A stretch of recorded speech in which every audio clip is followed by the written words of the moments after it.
You're in love with Dylan. Tell me I'm wrong. Lungis-ngis ang naisagot ni Ranis kay Natalie.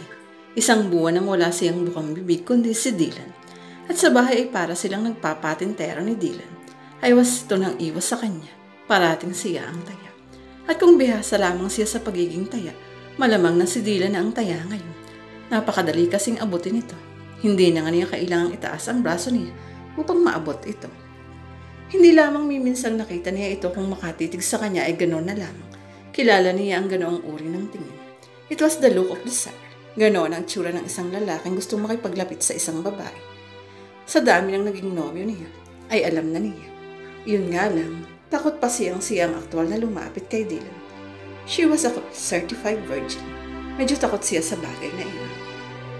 Lalo na tula sa mga nakarelasyon niya ang kinakitaan niya ng mga bagay na hinahangaan niya sa kanyang asawa. She wanted a perfect guy. Kung tutuusin ay magulo ang isip niya pagdating sa bagay na iyon. Gusto niya ng isang lalaking tulad ng sa maraming katangian ng kanyang ama.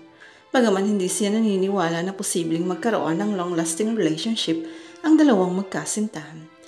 Maybe it was exactly why she was still a virgin. Hindi pa siya handa. Pero kay Dylan ay handa na siya. Sa katunayan ay handang-handa na. Ang kaso, ayaw niyang siya ang magsisimula at magpapatuloy niyon hanggang sa puntong wala ng atrasan. Gusto niyang kay Dylan magmula ang initiative. Tell me I'm wrong, Ranis. I don't know. I don't know, okay? What do you mean you don't know? When you love someone, you know. Really? Well, not really. Sometimes you don't immediately realize. So what do you feel about your husband? Alam ni Natalie ang lahat ng tungkol sa kanila ni Dylan. Mapagkakatiwalaan niya ito. At alam niyang hindi nito iyon ipagkakalat sa iba. I desire him. Pagtatapat niya. Would you believe I'm having naughty dreams about him? You mean wet dreams? But that sounds so dirty. Plastic ka rin pala. Ganon din naman ang tawag doon. Have you ever felt this way too? Sure. There was this one guy. But I don't want to talk about it. Oh, come on. No. So no sex yet? None. But I feel it's coming na. Can you believe I actually want to have sex with my husband? I don't know. Kapag magkasama kami sa isang lugar, para kaming nagtatansyahan, patintero. I would always catch him looking at me like I'm the honest woman alive. And I see him as the hottest man alive too. Yeah, he's cute. He's gorgeous. Umiling-iling ito. It's either you're in love or you're so horny. You don't use that word gorgeous, not even to Brad Pitt. Tumawa lang siya. Ang totoo hindi niya sigurado kung ano nung nadarama niya para kay Dylan. Was she in love with him? Ano nga ba ang love? Pati sa larangang iyon ay virgin siya. Pero sa kanan niya pag-aisipan iyon. Paborable sa kanya ang sitwasyon. Ang lalaking laman ng isip niya ay walang iba kundi ang kanyang asawa. She was lucky. Nagpaalam na rin siya kay Natalie at nagmamadali ng umuwi. May kinuha lang siya rito. Pagdating sa bahay na nagluto kaagad siya. Kahit kulang pa rin ang appreciation ni Dylan para sa effort niya, ay walang kaso iyon sa kanya. Natutuwa siyang ipagluto ito, lalo na ngayong malapit na ang final exams niya. Pagkatapos magluto ay naligo na siya, saka naghintay sa pagdating ng kanyang asawa. Nang dumating ito ay sinalubong kaagad niya ito. Ngiti-ngiti at nanunuksong hinagka niya ito sa mga labi. Noon ay paiwas-iwas pa ito. Ngayon ay mainit ang naging tugon nito. Hanggang sa ito ang kusang lumayo. Enough. Well, it seems you wouldn't get enough. Like me. Stop playing with fire, okay, Ranis? Mukhang bahagyang nainis ito. What do you mean? We're husband and wife, Dylan. Nakalimutan mo na yata. I'm moving out. Natigalgal siya. Bigla ay parang naparalisa ang lalamunan niya. Ganun na lamang ang tiglatadyak na iyon sa kanyang dibdib. It was so powerful. She was physically hurt.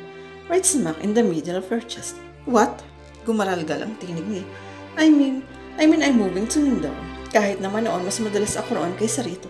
Malaki ang project ko roon kaya kailangan kong tutukan. Napabuhog ba siya sa hangin? What a relief.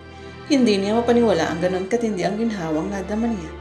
Noon niya mas naunawaan na matindi pala ang magiging epekto sa kanya kapag nagpaalam na ito sa kanya. Kahit sa likod ng isip niya ay nabura na ang posibilidad na iyon. Lalo na itong mga huling araw ay umiinit ang relasyon nila. Nakakainis na kailangan itong umalis pero hindi siya nababahala. Malapit lang ang Mindoro. Bukod pa sa malapit na rin ang final exam niya. Kapag nakakuha na siya ng final exam, ay susunod na siya sa Mindoro. That place was more conducive for love. Maraming beach, mainit ang panahon at nangangailangan ng may kaunting damit ang mga tao kapag summer. Fine, but let me help you pack, okay? I can do it. Later after dinner. Tumango ito. Hinigit na niya ito patungo sa komedor. Paborito nito ang niluto niya. At pagkatapos ng hapunan, kahit ayaw nito ay sinamahan niya itong mag-impake. She was flirting with him. Pero napikonsin ang iwan siya nito.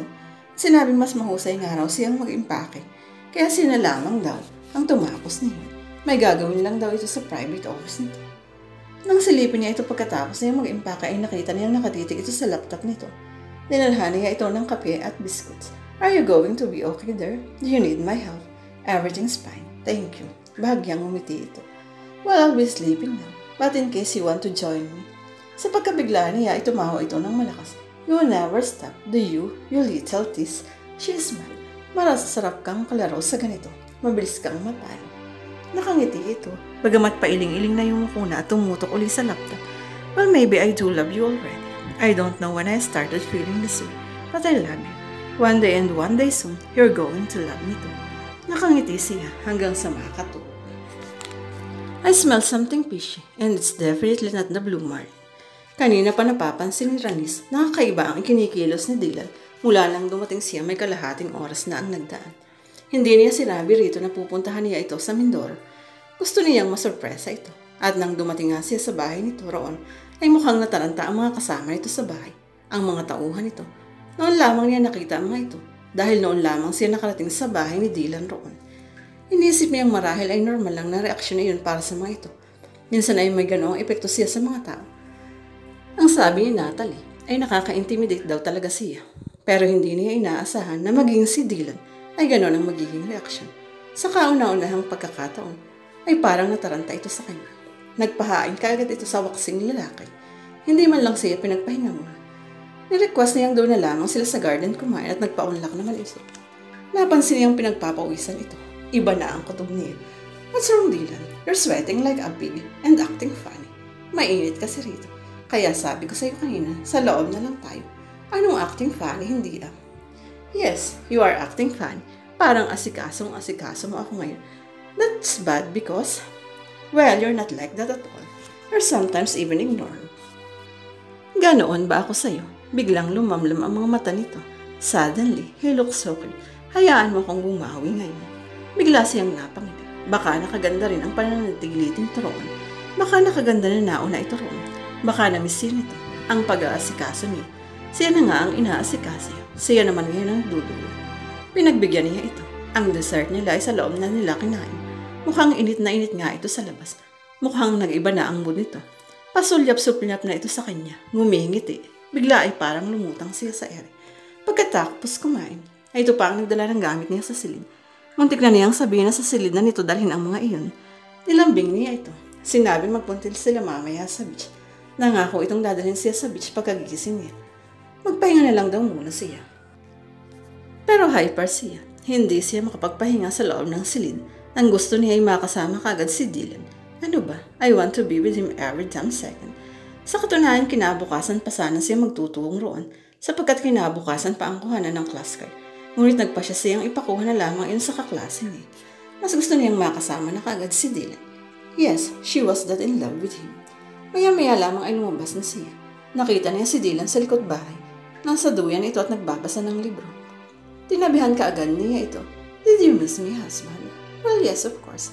I missed you too, you know. That's why you surprised me. And I don't want to be surprised. And why not? Sana nakapagpahanda ako kung alam kong darating ka. Natawa siya.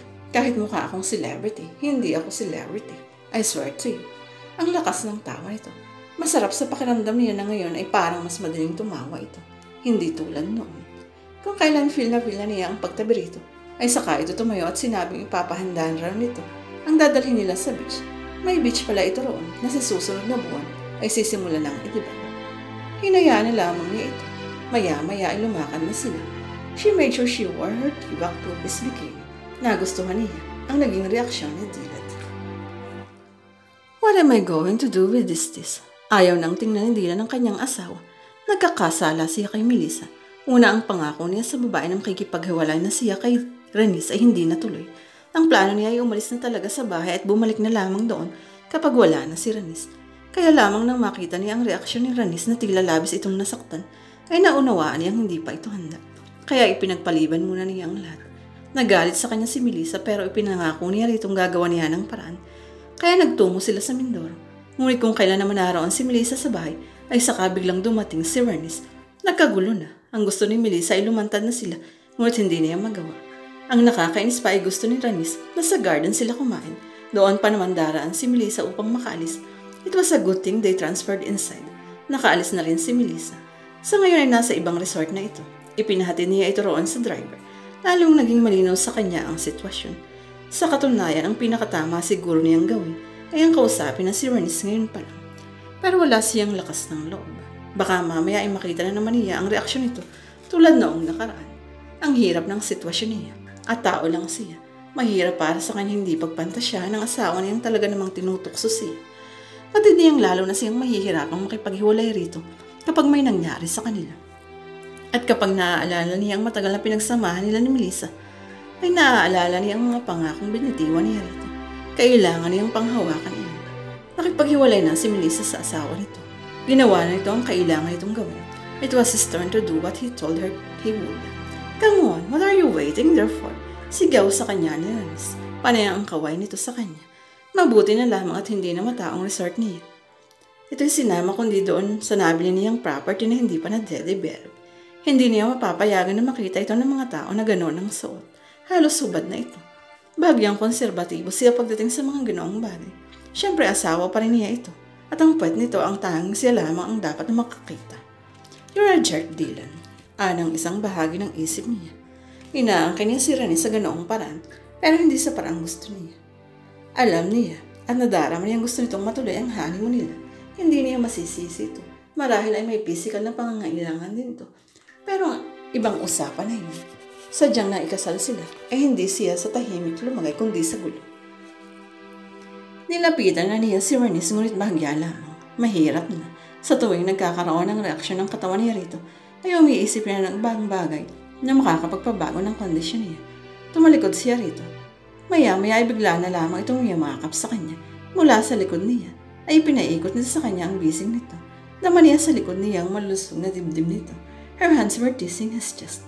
Pumikit na lamang siya at inisip ang lola niya para mawala ang reaksyon ng katawan niya. My Lola Conception. She is a lovely old woman. What the hell are you talking about, Dylan? Your Lola Conception? Who? Did I say that out loud? You're weird. Let's just swim. Noong mga ikagad ito, palayo rito at hindi na lumapit pa rito. Ayaw ni Nia. Hirap na hirap siyang awatin ng sarili. Marahil kung malalaman lamang ito ang lahat ng plano niya, ay ito na ang kusang iibis. Talagang kailangan na niyang sabihin dito ang lahat ng mga plano niya. Dylan Cramps, sigaw nito. Nilapitan kaagad niya ito. Pinuhat niya ito patungo sa buhangin at minasahe ang binti nito. Panay ang ulang nito. At hindi niya naiwasan kung ano naman ang maisip. You're sick, ma'am. Get over and done with. Just have sex with her. Kalimutan mo na ang konsensya. She's your wife. Natural lang na may mangyari sa inyo. At kahit magkahiwalay kayo, walang kaso kung may nangyari sa inyo. Asawa mo nga siya eh. Minsan ay parang ang sarap makinig sa ganoong dikta ng isip niya. Pero prinsipyo niya ang pinanghahawakan niya. Binuhat na lamang niya si Ranis papasok sa bahay. Kusang pong maikot sa leeg niya ang mga kamay nito. Idinikit nito ang pisngi sa dibdib niya na parang kampanteng-kampante ito roon. I touch him. Hinagka niya ang noon nito. You take a shower now. Uuwi na tayo. Pero hindi pa tayo nagtatagal dito. Pagod ka pa sa biyar. Isa pa padilim na rin mayami. KJ ka talaga. Tinalikuran na niya ito. Pero bago siya tuluyang umis, ay nilingon